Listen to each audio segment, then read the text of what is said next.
네, 안녕하세요. 오원근 교수입니다. 기초음향 강의, 오늘은 앰프에 대해서 강의를 하도록 하겠습니다.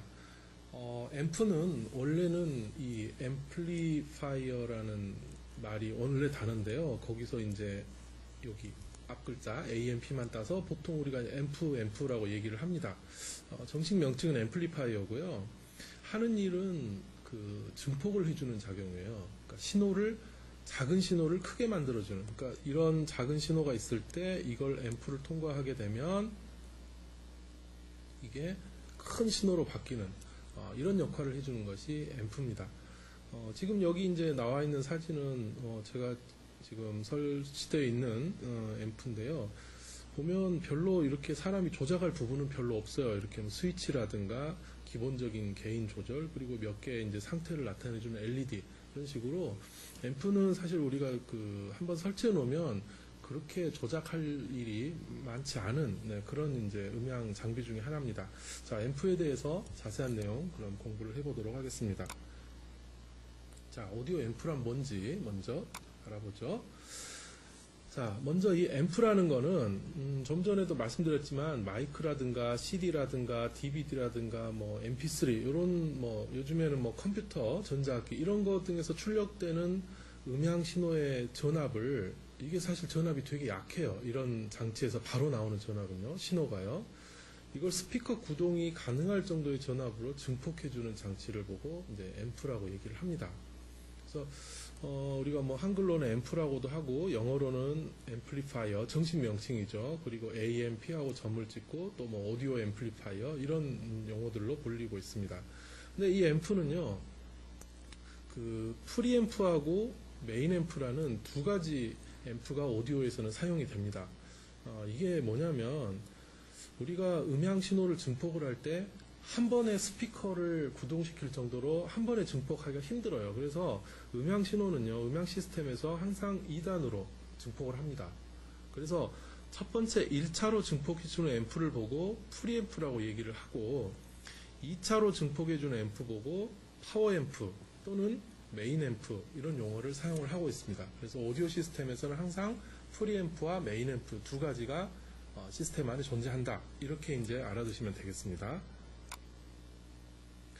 그걸 이제 좀 더 자세하게 좀 그 음향 신호 개통도를 보면서 설명을 드리겠습니다. 자, 아래 그 네모 박스부터 먼저 보시면요, 음원이 있습니다. 음원이라는 거는 이런 마이크라든가 뭐 여러 가지 악기 이런 소리가 나는 장치를 음원이라고 우리가 얘기를 하는데요. 예를 들어서 마이크의 출력 같은 경우는 전기 신호로 따지면 10mV에서 70mV 정도밖에 안 돼요. 굉장히 미약한 신호입니다. 그래서 이거를 우리가 증폭을 해줘야 되는데 좀 전에 말씀드린 대로 두 번에 걸쳐서 증폭을 해줍니다. 근데 우리가 이 프리앰프 이렇게 딱 써서 제품으로 나오는 경우도 있지만, 우리가 오디오 시스템 중에서 PA나 SR, 여기 PA라는 거는 퍼블릭 어드레스의 약자인데요. 이거는 음성 위주의 음향 시스템을 PA라고 보통 얘기를 하고, SR은 사운드 리인포스먼트의 약자고, 이건 주로 이제 음악이나 뭐 라이브 공연 이런 거 위주의 음향 시스템을 SR이라고 보통 얘기를 합니다. 그래서 이런 PA나 SR, 그러니까 가정용이 아니죠. 가정용이 아닌 비가정용의 오디오 시스템에서는 보통 이 믹서라는 거를 많이 사용을 하죠. 여러분들 뭐 공부하셨듯이 이 믹서 안에 프리앰프가 내장이 되어 있습니다. 그래서 믹서에서 1차 증폭을 하고 또 음원간 밸런스를 조정을 하고 나면 믹서의 출력은 약 한 1V에서 2V 정도가 돼요. 그러니까 10mV에서 70mV가 1에서 2V로 1차 증폭이 된 거죠. 그리고 나면 이거를 두 번째로 증폭을 해주는데 그게 파워 앰프에서 증폭을 합니다. 2차 증폭을 하고요. 파워 앰프의 출력은 뭐 70V에서 100V 정도 됩니다. 그리고 나면 이게 이제 스피커를 구동할 수 있는 정도의 전압이 돼서 큰 소리가 스피커에서 나오게 되는 겁니다. 여기 이제 PA나 SR 시스템의 구성이고요. 참고로 가정용 하이파이 시스템은 어떻게 되어 있느냐? 비슷합니다. 일단 뭐 음원이 있고요. 집에서는 뭐 마이크 들고 쓸 일이 별로 없죠. 대부분 이런 CD나 DVD 같은 걸 겁니다. 이런 거에서 그다음에 프리앰프를 거치고, 그리고 파워 앰프 또는 메인 앰프를 거치고, 그리고 스피커로 나가는 이런 구성이 되어 있습니다. 그래서 가정용 오디오 시스템에서도 프리앰프와 메인 앰프를 이렇게 따로 사서 이제 설치를 하는 경우가 있어요. 근데 이거 돈이 많이 들어가잖아요. 앰프 두 개를 따로 쓰려면. 예. 그래서 이거는 굉장히 좀 오디오를 굉장히 좋아하는 그런 사람들의 구성이에요. 내가 돈을 좀 많이 들이더라도 조금 잘 설치를 하고 싶다. 이랬을 때는 프리앰프, 파워앰프, 메인앰프 이렇게 따로 씁니다. 근데 대부분 오디오 시스템은 그 일반적으로 우리 보이는 음향 시스템은 그렇게 고가의 것들이 별로 없죠. 그래서 일반적인 경우에는 이렇게 음원이 있고, 그 다음에 이 프리앰프와 메인앰프가 한 어떤 그 케이스 안에, 셰시 안에 들어있는, 보통 이제 그 인테그레이티드 앰프라고 많이 얘기를 합니다. 인테그레이트라는 이렇게 합쳐져 있다는 뜻이거든요. 모아져 있다는 뜻이죠. 그래서 이런 식으로 하나의 어떤 케이스 안에 프리앰프와 메인앰프가 다 같이 들어있어요. 그리고 이게 이제 스피커를 올려주게 됩니다. 그래서 일반 가정용 스피커 시스템은 대부분 이런 식으로 돼 있고요. 그래서 우리 집에는 앰프가 하나밖에 없던데 무슨 프리앰프, 메인앰프냐. 예, 케이스 안에 다 들어 있습니다. 이게 이제 보통 구성이죠. 그럼 이 앰프에서 사용되는 증폭 소자, 주요 부품에는 어떤 것이 있는지 한번 보겠습니다. 증폭 소자로 사용되는 거는 크게 그러니까 종류상으로는 세 가지 종류가 있는데, 진공관, 첫 번째 진공관이 있습니다. 이 진공관은요, 말 그대로 진공 상태의 관이에요. 여기 보시면 백열등처럼 이렇게 유리로 되어 있지 않습니까? 요 금속으로 되어 있기도 한데, 요 안에 그 백열등처럼 생각하시면 돼요. 그래서 진공 상태로 되어 있고, 이 안에 있는 금속이 달궈지면서 어떤 그 전자가 방출되면서 증폭작용을 하는, 그러니까 예전에 그 1900년대 초반에 사용되던 그런 소자입니다. 증폭 소자입니다. 예전에는 컴퓨터도, 초기의 컴퓨터도 이런 걸로 만들었었어요. 1940년대 컴퓨터들은요. 그 다음에 1960년대 이 트랜지스터라는 게 개발이 되는데, 이게 지금도 가장 많이 사용하는 증폭 소자예요. 그 앰프의 부품으로는요. 그리고 이제 OP앰프라는 것이 있습니다. 이 OP앰프는 사실은 이 트랜지스터를 가지고 만든 이제 그 회로로 만든 거예요. 트랜지스터로. 사실은 OP앰프도 트랜지스터로 만들어져 있다라고 생각을 할 수가 있겠죠. 그래서 오디오용으로, 특히 그 프로용 오디오, 그러니까 PA나 SR 용도로 많이 사용하는 오디오는 이런 주요의 그 앰프의 부품은 이 트랜지스터를 가지고 만들어집니다. 여기 아래쪽은 이제 회로도 기호인데요. 이게 진공관의 회로 기호, 이거는 트랜지스터의 회로 기호, 그리고 이건 OP앰프의 회로 기호입니다. 한번 눈으로 익혀 보시기 바랍니다. 자, 이 트랜지스터가 지금 제일 많이 쓰인다고 얘기를 했는데, 이 트랜지스터는 그 1947년에, 아까 뭐 60년대라 그랬는데 1947년이네요. 이때 이제 기본적인 그 아주 초기의 어떤 원리나 이거는 이 세 사람이 개발을 했고, 이걸로 인해서 1956년도에 그 노벨상을 받았습니다. 노벨 물리학상을요. 그래서 지금은 뭐 전자 부품이지만 당시는 굉장히 그 어떤 물리학의 어떤 혁신같이 생각되던 그런 부품이었어요. 그걸 사용해서 그런 원리를 사용해서 만든 게 이런 트랜지스터고, 회로 기호는 이렇게 동그라미 안에 세 개의 발이 달려 있는, 네, 이런 스타일입니다. 트랜지스터도 크게 두 가지 타입이 있는데요. 이렇게 된 거 보고 BJT 타입이라고 얘기를 하고, 이렇게 된 거 보고 FET 타입이라고 얘기를 합니다. 네, 회로 기호 모양이 좀 다르죠. 네, 그래서 뭐 BJT가 뭐고 FET가 뭐고, 원리가, 증폭 원리가 어떻게 되고, 이런 거는 이제 뭐 전자회로나 이런 또 다른 반도체 그런 과목에서 다루고 있는 내용이기 때문에 뭐 음향 시간엔 자세히 알 필요는 없고요. 단지 이 기호가 트랜지스터를 의미를 하는구나 정도만 알아두시면 되겠습니다. 참고로 진공관으로도 요즘에 앰프가 나옵니다. 여기 보이시는 거가 진공관으로 만든 앰프거든요. 근데 이게 이제 진공관 앰프의 용도는 사실 지금은 제한적이에요. 그러니까 주로 그 오디오를 아주 좋아하는 사람들, 그런 분들이 집에서 듣기 위해서 이 진공관 앰프를 많이 씁니다. 왜냐하면 트랜지스터 앰프에 비해 비교를 했을 때, 진공관 앰프하고 트랜지스터 앰프하고 비교를 했을 때 소리가 음색이 약간 달라요. 그래서 진공관 앰프를 썼을 때 조금 더 이제 따뜻하고 부드러운 음색이 난다라는 일반적인 표현으로, 그래서 그런 느낌을 좋아하는 사람들은 이런 진공관 앰프를 구입을 해서 또는 가끔 이제 만들기도 합니다. 이런 회로도가 다 오픈되어 있기 때문에 그렇게 이제 하기도 합니다. 그리고 이 진공관은 여기 보시면 유리로 돼 있잖아요. 이게 밤에 켜놓으면은 이게 불빛이 그 백열등처럼 은은한 불빛이 나옵니다. 또 그래서 그런 또 분위기도 있기 때문에 좋아하시는 분들이 있어요. 하지만 이거는 온리 가정용이에요. 네. 가정용 앰프에만 지금 현재 쓰고 있지 그 PA나 SR용 용도로는 사용하지 않고 있습니다. 네. 그래서 앞으로 나올 얘기들은 전부 진공관이 아니고 트랜지스터를 사용한 PA나 SR 쪽 앰프 얘기를 할 겁니다. 참고로만 봐주세요. 자, 앰프는 클래스라는 게 있어요. 클래스. 우리말로는 이제 급이라고 번역을 하는데, 네. 앰프의 내부 회로가 어떤 식으로 됐냐에 따라서 뭐 A 클래스, B 클래스 이런 식으로 구분을 하거든요. 네, 이거는 앰프의 사양을 볼 때 반드시 필요한 거니까 좀 알아보겠습니다. 클래스 A, B, C, D, E, F, 뭐 G, H 이렇게 쭉 있습니다. 이게 이제 회로를 어떻게 구성했냐에 따라서 달라지는 거예요. 이거를 참고로요. 이제 우리 한글로 쓸 때 클래스 A라고 쓰기도 하고 뭐 A급 앰프 이런 식으로 네, 급이라는 단어를 쓰기도 하거든요. 이거는 뭐 B급 앰프 한글로 번역을 했을 때요. 그러면 혼동하지 말아야 될 게 A급이니까 이건 제일 좋은 거, B급이니까 이건 안 좋은 거, C급은 더 안 좋은 거. 이게 아니에요. 이게 학점이 아닙니다. 그냥 단순히 분류를 해놓은 거예요. A 클래스, B 클래스 다 장단점이 각기 있습니다. 그래서 요거를 어떤 우열을 나타내는 거다 이렇게 착각하시면 안 돼요. 그냥 단순한 구분이라고 생각하셔야 됩니다. 자, 우선 클래스 A 앰프의 특징을 보겠습니다. 그 아래 그림을 한번 좀 먼저 보겠는데요. 이 클래스 A는요, 트랜지스터죠. 이 부품이요. 트랜지스터가 있을 때 어떤 신호가 들어오면 그냥 그 신호 전체를 가장 작은 것부터 큰 것까지 한 번에 그냥 이렇게 증폭을 합니다.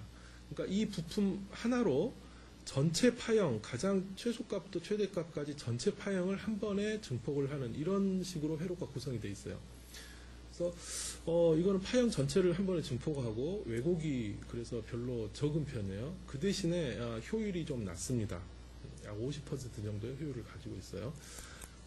근데 그 B급 앰프는 약간 좀 다릅니다. B급 앰프는요, 그러니까 A급 앰프로 전체를 증폭했을 때 안 좋은 점 뭐냐면 어떤 트랜지스터 부품 하나가 증폭을 할 수 있는 범위라는 게 정해져 있거든요. 그래서 너무 크게는 증폭을 못 한다는 거예요. 한 번에 증폭을 하려고 하면. 그래서 이 클래스 B는 두 개의 트랜지스터를 조합을 해서 사용합니다. 그래서 트랜지스터가 두 개다 보니까 원래 신호 파형을 반으로 나눠요. 그래서 어떤 트랜지스터는 위쪽, 어떤 트랜지스터는 아래쪽 이런 식으로 두 부분으로 나눠서 각각 증폭을 하거든요. 자, 아래 그림을 보시면 자, 이 신호가 입력으로 들어왔을 때 클래스 B 같은 경우는 트랜지스터 하나가 이 위쪽 부분만 담당해서 증폭을 하는 거예요. 그리고 또 다른 트랜지스터가 있어서 나머지를 증폭을 하는 거죠. 이쪽 회로도를 보시면 이 신호가 들어왔을 때 위쪽 트랜지스터는 상단 부분을 증폭을 하고 아래쪽 트랜지스터는 아래쪽 부분을 증폭해서 여기서 합쳐주는 겁니다. 두 개를요. 네. 이러면은 한 개를 했을 때보다 훨씬 더 크게 증폭을 할 수가 있는 거죠.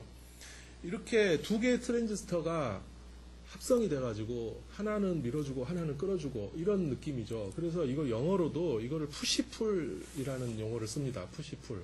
그러니까 네, 너는 밀고 나는 끌고 이런 식으로 두 개가 합심해서 합동을 해서 증폭을 하는 건데 푸시풀 동작을 해가지고 증폭률을 높게 얻을 수가 있습니다. 자, 그런데 안 좋은 점이 있어요. 뭐냐, 세 번째 그림 보시죠. 이 원래 신호를 이렇게 돼 있는 신호를요, 두 개를 가운데를 잘라서 하다 보니까 이게 합쳐지는 과정에서 이게 잘못 합쳐지면은 이렇게 약간 어긋날 수가 있습니다. 그러면 매끄럽지가 않겠죠. 원래 신호가 약간 달라지는 겁니다. 그래서 이게 합쳐지는 부분에서 왜곡을 발생할 가능성이 굉장히 큽니다. 크로스오버 디스토션이라고 얘기를 하는데요. 그래서 이 B급 앰프는 사실 잘 쓰질 않아요. 아이디어는 좋은데 이 합쳐질 때 조금 문제가 생길 수가 있다는 거죠. 그래서 AB 클래스라는 게 나왔습니다. AB 클래스. 자, AB 클래스는 A하고 B하고 합쳐놓은 거예요. 자, 이 트랜지스터를 자를 때 트랜지스터 하나가 담당하는 영역이 B 클래스 같은 경우는 들어오는 입력 신호 정확하게 반 나눠서 딱 했는데 그게 아니고 이번에 AB 클래스는요. 그 자기가 담당하지 않은 쪽의 영역도 일부 포함을 합니다. 그러니까 여기 출력을 보시면 이렇게 돼가지고 요 위쪽 부분 이렇게 좀 더 나와 있죠. 네, 여기는 원래 다른 트랜지스터가 담당해야 될 부분인데 약간 좀 남겨놔서 두 개가 합쳐질 때 저게 도움이 돼요. 그래서 지금 여기 이 그림 보시면 두 개의 트랜지스터가 있고 상단 하단인데 여기는 이제 좀 약간 그림상 안 나왔지만 요 아래 부분도 이렇게 좀 있겠죠. 여기도 마찬가지 이쪽도 있고요. 그래서 두 개가 합쳐지면 이렇게 해서 합쳤을 때는 요 경계 부분이 상당히 매끄럽게 합성이 됩니다. 그래서 이거는 클래스 B에 합쳐지는 부분 왜곡을 줄인 방식으로 효율은 약 한 75% 정도 되고요. 이 AB 클래스는 실제 오디오 앰프에서 이제 많이 사용됩니다. 그러니까 A 클래스도 사용이 되고 있고요. AB 클래스도 사용이 되고 있습니다. 다음 이제 C 클래스가 있는데요. C 클래스는 이 그림에서 보시면 A 클래스는 전체를 다, B 클래스는 반, AB 클래스는 반하고 조금 더인데 그 C 클래스는 얘가 증폭할 수 있는 그 역량을 좀 많이 발휘하기 위해서 여기 아주 조금만 하는 거예요. 예를 들어서 요 정도 부분, 네.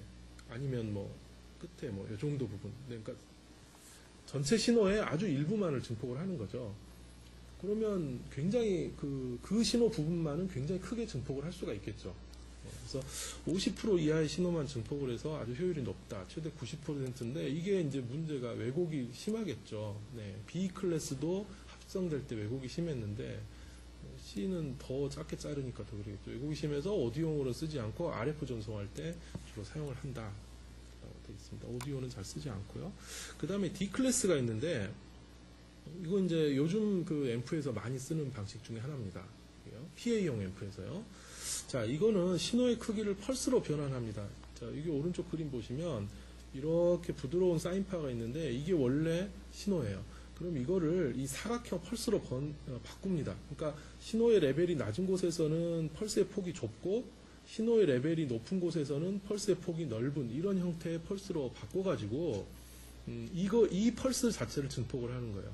이거 보고 PWM, 펄스 위드 모듈레이션이라고 얘기를 합니다. 그러니까 이런 식으로 그 신호의 크기에 따라서 펄스 폭을 다르게 하는 걸요. PWM이라고 하는데 이때 이제 그 바꿀 때는 펄스의 주파수는 신호 주파수의 10배 이상으로 해줘야지 나중에 왜곡이 없습니다. 이렇게 증폭을 하면 90% 이상의 아주 고효율을 증폭을 할 수가 있습니다. 아래 이제 개념도를 보시면 이런 신호가 오리지널 신호인데요. 그거를 이렇게 어떤 펄스로 바꿉니다. PWM으로요. 그리고 이 펄스를 증폭을 하니까 이렇게 큰 펄스가 되겠죠.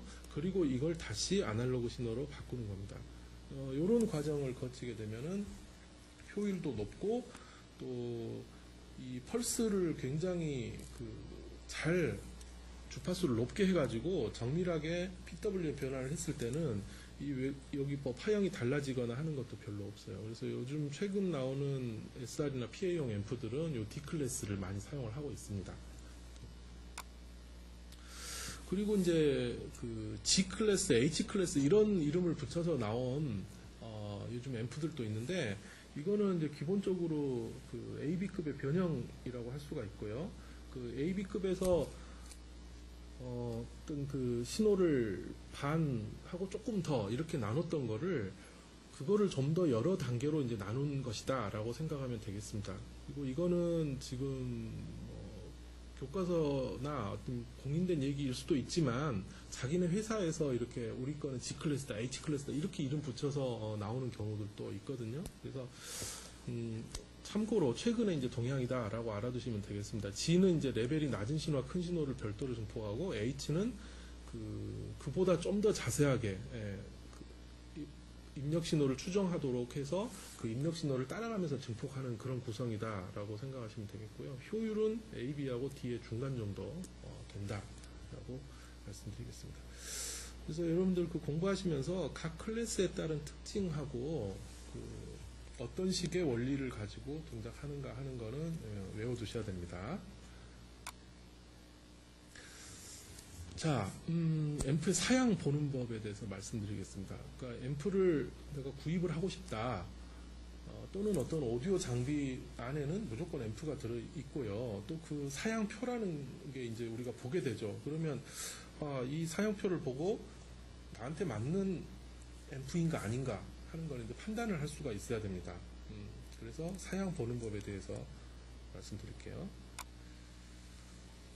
우선 요건 이제 사양하고는 조금 다른 얘기일 수도 있는데, 앰프에서 사실 중요한 게 전원 회로가 굉장히 중요합니다. 전원이라는 게 이제 그리고 벽에서 콘센트 꼽아가지고 쓰는 전원 있죠. 예. 앰프의 성능이라기보다도 앰프에서 나오는 그 소리의 품질에 굉장히 큰 영향을 줍니다. 왜냐하면 좀 전에 배웠던 트랜지스터라든가 이런 부품들은 직류 전기를 써요. 직류. 네. 직류라는 거는 우리 보통 보면은 건전지에 있는 거 있죠. 네. 건전지에서 나오는 전기가 직류거든요. 이 직류의 특징은 시간에 따라서 우리가 기계로 어떤 전압을 이렇게 재봤을 때, 예를 들어 1.5V 건전지다 그러면 계속해서 1.5V만 유지하는 이런 게 직류 전기예요. 근데 반대로 교류 전기가 있는데요. 자, 교류 전기는 시간에 따라서 우리가 어떤 측정기로 이렇게 측정을 해갖고 그래프를 그려보면 우리 집에서 쓰는 전기 220V죠. 네. 그러니까 이런 식으로, 그럼 그 220V가 가만히 있는 게 아니고 플러스 마이너스 사이를 왔다 갔다 해요. 근데 220V면 꼭대기가 얼마냐? 여기가 220이 아니고 약 한 310V 정도 됩니다. 플러스 310에서 마이너스 310 사이. 이거 왜 그런지는 나중에 이제 말씀드릴 거고요. 이렇게 플러스와 마이너스를 왔다 갔다 하는 이런 전기가 교류 전기예요. 이게 우리 가정용 플러그에서 나오는 전기입니다. 그런데 앰프에서 쓰는 전기는 직류 전기예요. 근데 여러분 앰프나 오디오 장비 어떻습니까? 벽에 콘센트 꼽아서 쓰잖아요. 그러면 콘센트에서 나오는 교류 전기를 화면 한번 지울게요. 네. 벽에 이제 콘센트가 이렇게 돼 있는데, 네, 이거 교류라 그랬죠. 여기다 플러그를 이렇게 꼽으면 여기 이제 오디오가 있을 거예요. 오디오가 있고 여기 이제 앰프도 있고요. 그럼 이 안에서 가장 먼저 해주는 게 뭐냐면 교류를 직류로 바꿔주는 회로가 들어갑니다. 그래야 이 나머지 부분을 구동을 시킬 수가 있어요. 이게 바로 교류를 직류로 바꿔주는 이 부분이 지금 전원 회로에 해당되는 부분인데, 여기서 교류를 직류로 좀 제대로 못 바꾸면 이게 못 바꾼 그게 이제 노이즈가 돼서 오디오 소리에 이제 들어가게 돼요. 그래서 이제 전원 회로가 중요하다고 하는 겁니다. 지금 아래 그림 보시면 이게 교류예요. 교류를 직류로 바꿨는데 이게 일정한 값이 아니고 약간 이렇게 물결 모양이 남죠. 네. 이거 보고 우리가 리플이라고 얘기를 하는데, 리플 이거 안 좋은 거예요. 네. 그리고 이제 또 하나는 이런 리플이 없어야 돼요. 전원 회로에는. 그 다음에 또 하나는 스피커를 달거나 아니면 신호가 커지거나 이런 변동사항이 생겼을 때 그때 어떤 앰프의 출력 전압의 영향이 변동이 생기면 안 돼요. 그래서 부하의 변화에 따른 전압 변동도 적어야 된다. 이런 게 전원 회로가 가져야 될 특징입니다. 그래서 이 좋은 오디오 앰프는요, 이 전원 회로 부분을 만드는데 굉장히 신경을 많이 씁니다. 좋은 부품으로 비싸게 이제 만들어요. 이거는 앰프의 사양표를 이제 예를 든 겁니다. 그래서 일부 이제 발췌를 해서 예를 든 건데, 이것들이 뭘 의미하는지 지금부터 하나씩 볼게요. 근데 대부분 얘기는 지난번 음향 특성 파라미터 할 때 그때 다 나왔던 얘기들이거든요. 90%는 나온 얘기입니다. 그래서 보시다가 이거 좀 잘 모르겠는데 하면은 다시 돌아가서 그 특성 파라미터 그 부분 다시 확인해 보시기 바랍니다. 자, 먼저 출력, 파워부터 우리가 앰프 볼 때 이거 몇 와트짜리다. 와트라는 단위를 가지고 출력을 나타내는데요. W라고 쓰고 요거 이제 와트의 그래서 이 출력은 와트라는 단위로 나타내고 이 값이 크면 클수록 그 앰프가 힘이 센 거예요. 더 큰 소리를 낼 수 있다. 더 많이 증폭할 수 있다. 이렇게 생각하시면 됩니다. 자, 근데 보통 이 앰프의 사양표에 보면은 두 가지가 있습니다. 맥시멈 파워하고 컨티뉴어스 파워하고 이렇게 두 가지가 있는데 맥시멈 파워는 순간적으로 낼 수 있는 최대 출력이에요. 저번에 그 달리기에 한번 비교를 했었죠. 그러니까 사람이 달리기를 할 때 뭐 5초 동안만 달려라. 그러면 정말 죽을 힘 다해서 5초 달릴 수 있잖아요. 힘 세게. 근데 또 1시간 동안 가야 된다. 그러면 못 달리죠. 1시간 동안 가기 위해서는 그렇게 세게 달리면은 1시간 가기 전에 쓰러지니까 어느 정도 힘을 줄여서 가야 됩니다. 그게 바로 이제 앰프의 입장에서는 컨티뉴어스 파워가 거기에 해당되는 거예요. 그래서 컨티뉴어스 파워는 다른 말로는 전격 출력 또는 레이팅 파워 이런 말로 표현을 합니다. 이거는 지정된 부하 연결 시 장시간 연속해서 낼 수 있는 파워고요. 부하에 따라 달라진다. 이 부하라는 건 이제 스피커를 얘기를 하는 거예요. 앰프에다 매달아 놓는 장치 스피커에 따라서 달라진다. 자, 여기 사양표를 보시죠. 맥시멈 파워는 이 앰프의 맥시멈 파워는 8ohm짜리 이게 8ohm이라는 게 이제 부하 그 스피커의 어떤 그 임피던스라고 얘기를 하는 건데 이게 이제 부하에 해당되는 겁니다. 8ohm 스피커를 달았을 때 175W가 나오는데 CH는 채널이라는 뜻입니다. 채널당 175W 출력이 나온다는 거예요. 우리 보통 앰프는 채널이 두 개 있는 경우가 대부분입니다. 그러니까 레프트, 라이트 이런 식으로 채널 1번, 채널 2번 이런 식으로요. 그래서 한 채널당 175W. 자, 4ohm짜리 부하를 달았을 때, 스피커를 달았을 때는 채널당 275W가 나온다는 거죠. 자, 똑같은 상황에서 컨티뉴어스 파워 보겠습니다. 8ohm일 때 연속 전격 출력은 150W가 나오고요. 4ohm일 때는 225W가 나옵니다. 비교를 해보면 맥시멈하고 컨티뉴어스하고 서로 값이 연속 출력일 때가 더 작죠. 이거 당연한 겁니다. 자, 그 다음에 약간 이상한 말이 나와요. 맥시멈 파워에서 8ohm일 때 이게 브릿지드란 말이 나오거든요. 브릿지드라는 걸 했을 때는 이번에는 굉장히 커집니다. 555W예요. 그리고 브릿지드하고 8ohm, 여기 지금 8ohm인데 여기 56예요. 여기 지금 8이 아니고 이게 사양표 자체가 잘못됐습니다. 이게 4ohm이고요. 여기도 밑에가 이제 4ohm입니다.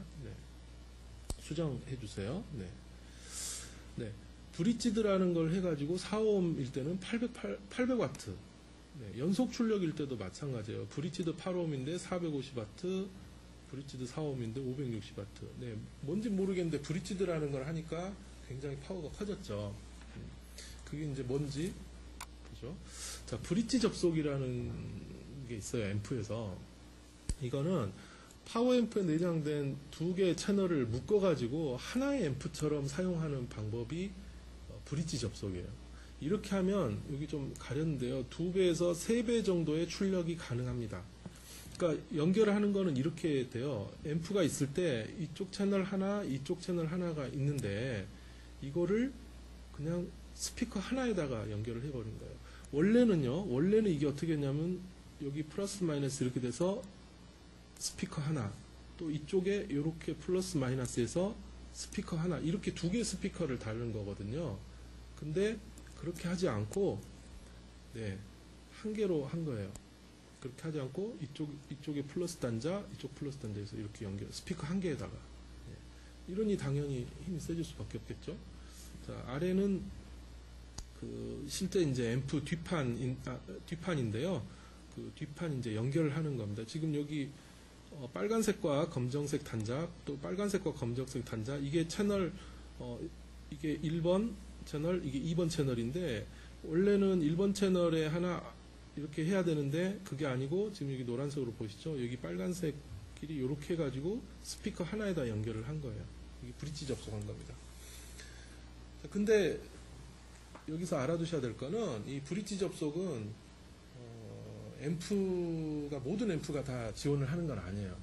그래서 앰프 사양을 볼 때 내가 브릿지 접속으로 쓸 일이 있다라고 하면 이 기능을 지원하는지 안 하는지 상황에서 확인을 하셔야 돼요. 안 하는 앰프들도 많이 있습니다. 그래서 그거는 이제 확인을 해볼 사양이고요. 자, 그 다음에 파워 밴드위스하고 프리퀀시 리스판스라는 게 있는데, 그리고 전에 앰프 그 특성 음향 특성 파라미터에서 무슨 밴드위스라는 걸 배웠을 거예요. 자, 그림으로 이렇게 나타내자면 밴드위스라는 건 x축을 주파수로 하고 y축을 이득이죠. 게인이죠. 이 어떤 음향 장비가 그 주파수에서 얼마만큼 증폭을 하느냐 하는 것을 나타낸 것 그래프가 바로 프리퀀시 리스판스고, 그래서 만약에 그거를 이런 식의 뭐 그림으로 나타난다 그러면 네, 여기서 이걸 0dB이라고 한다면 마이너스 3dB 떨어지는 지점의 주파수 여기를 F1 여기를 그림 좀 이상합니다만 F2라고 한다면 이 F1에서 F2 사이를 내가 밴드위스라고 부른다 라고 했었습니다. 이게 잘 기억이 안 나시면 앞에 돌아가서 다시 한번 보세요. 자, 그래서 이게 이제 어떤 그 시스템 밴드위스인데, 앰프에 대해서 이거를 얘기를 해보자면 이 주파수 특성 프리퀀시 리스판스가 바로 요 얘기예요. 네.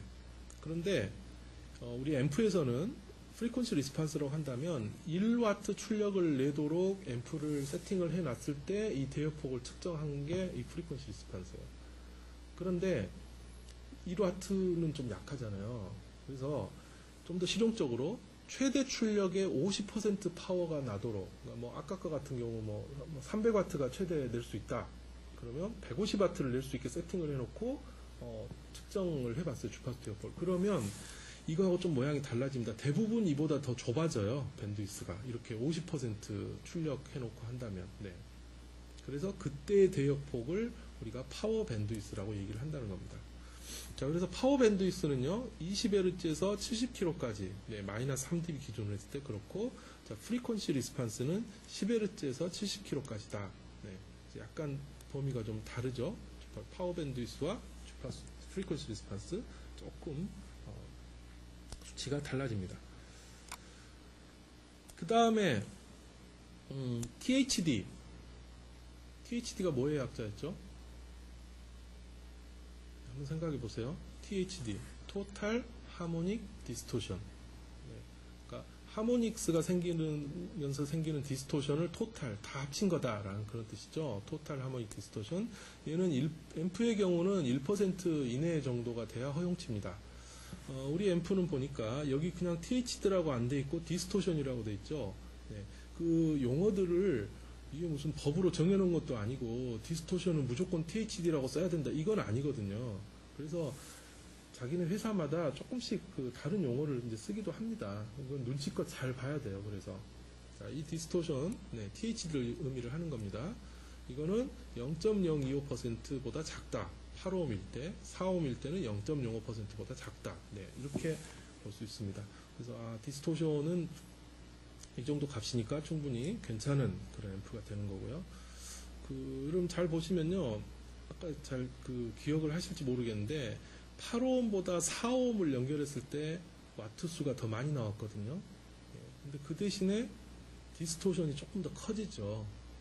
그래서 약간의 장단점이 있습니다. 그냥 파워면에서 봤을 때는 4ohm 스피커를 다는 게 좋겠지만 또 디스토션은 이제 4ohm이 더 약간 많으니까 물론 뭐 느낄 수 있을 정도는 아니겠습니다만, 네.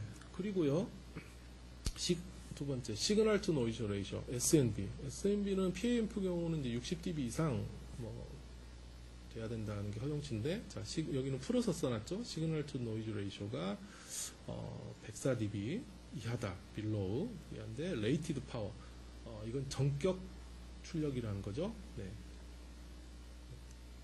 그러니까 컨티뉴어스 파워 얘기죠. 예, 컨티뉴어스 파워일 때 4ohm 달아서 컨티뉴어스 파워일 때 104dB 이하다. 네, 좋습니다. 그 다음에 크로스톡. 네, 크로스톡이 뭐였죠? 네, 레프트 채널과 라이트 채널이 있을 때 서로 상대방 쪽으로 이렇게 신호가 넘어가는 게 크로스톡이었는데, 그거를 이 채널 세퍼레이션이란 말로 표현을 했어요. 채널 간의 분리. 네, 이거는 70dB 이상이다. 1kHz일 때.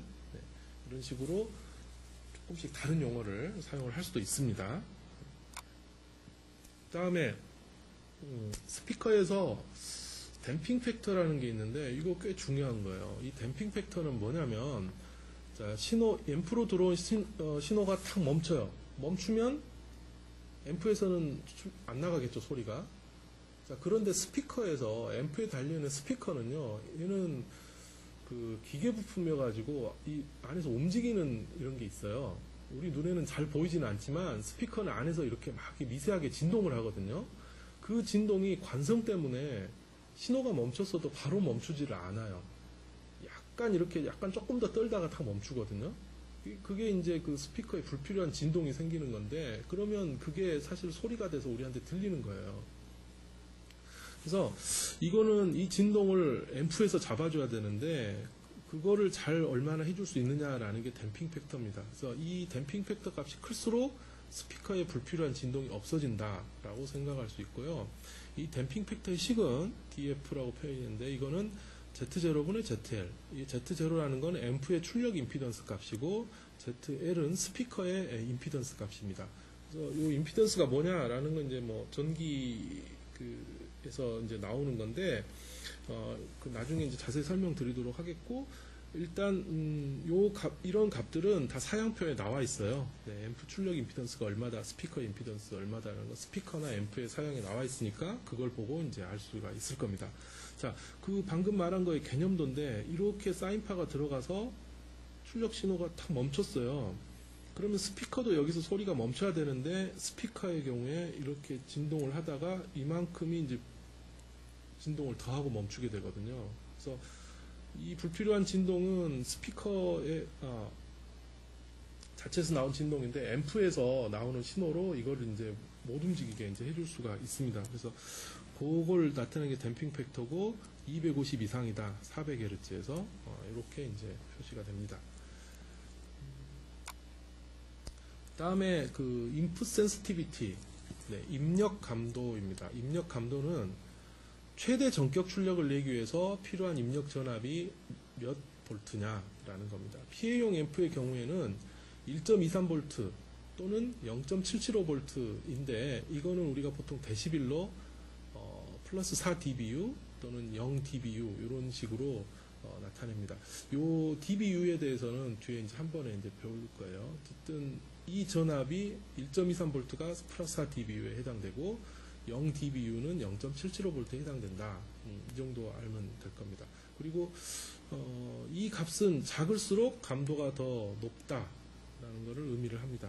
그래서 여기 보면 인풋 센시티비티가 1.23V 플러스 4dBu라고 인풋은 되어 있네요.